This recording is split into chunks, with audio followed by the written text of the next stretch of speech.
I want everyone to close their eyes for a second and think about the person or people that you love the most. Now that you have them in their head, imagine yourself with them and try to remember what it feels like to be in their company.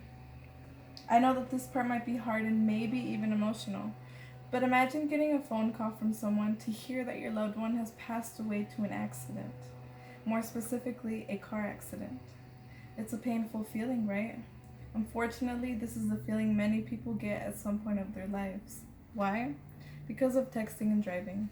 Hi everyone, I'm Jasenia Maldonado, and today I'm here to persuade you to not text and drive. I will be talking about the importance, the significance of this issue by providing a few harms, some inherent barriers.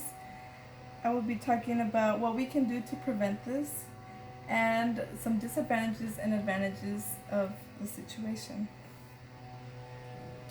According to a law firm, Edgar Snyder and Associates, 1 out of every 4 car accidents in the US is caused by texting and driving. Texting while driving is 6 times more likely to cause an accident than driving drunk. Some of the harms that come out of the situation are post-traumatic stress disorder, also known as PTSD, serious injuries, death, and survivor's guilt.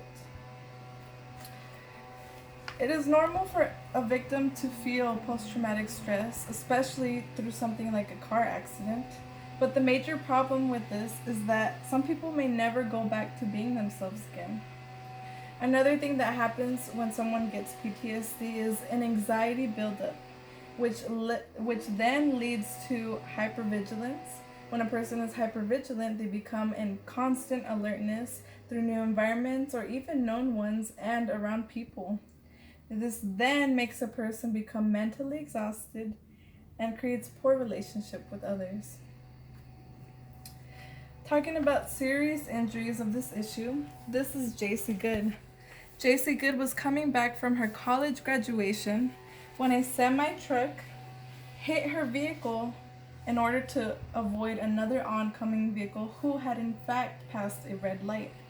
The driver that had passed the red light was indeed using their phone. Because of this, JC Good suffered traumatic brain injuries that left her half paralyzed without able to move her left arm and her leg. Unfortunately, JC Good was not the only one in the vehicle, but her parents were in the vehicle as well. Unfortunately, JC's parents never left the scene, and this has caused a major impact on JC Good's life. Thankfully, she is the survivor, and she passed through 8.5 hours of surgery. When someone gets survivor's guilt, they are in constant reminders every day that they're alive when other people are not, which then leads to a person to become depressed. Some inherent barriers of this situation I will be categorizing as attitudinal and structural. This is Sarah. Sarah was was going to Walmart with her nephew to buy a costume for her nephew. Unfortunately, because Sarah was texting and driving, she swerved too hard, and this caused the vehicle to hit hers, and then her car went airborne.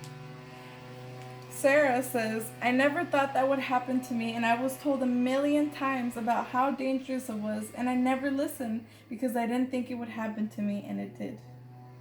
A lot of people start to get this mentality, which then becomes the root of the problem. Structural. Although California has improved, and according to DMV.gov, the base fine for the first offense is $20 and $50 for the subsequent convictions, this is not the case for many states. A thing that we can work on is education. There's a lot of lack of education of the issue, and tickets can be easily prevented, and accidents as well, if we learn how to be more educated and then be alert. Some of the solutions from this issue is to ban it in all states.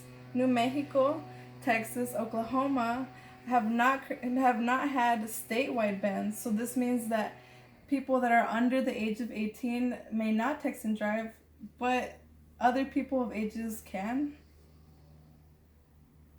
Education to raise awareness. If we are properly educated, we can avoid having all these accidents and deaths. Social media is a big part of our lives and everybody uses it.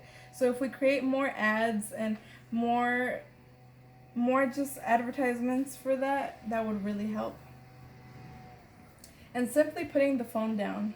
If you turn off your phone, put it on airplane mode, silent, that would easily prevent an accident. Some of the disadvantages of this situation are people will say, I have years of experience, or I'm a really good driver and I can multitask, but this is not the mentality that we should get, because if we do, we will continue to have this problem. Advantages that come out of this situation is we prevent accidents, we take control and not let our phones take power over us, we literally save lives.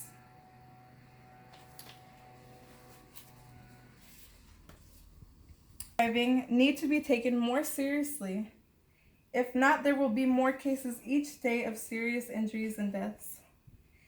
That does not include the whole package of mental breakdowns and of loved ones, depression and anxiety, and the burden of guilt.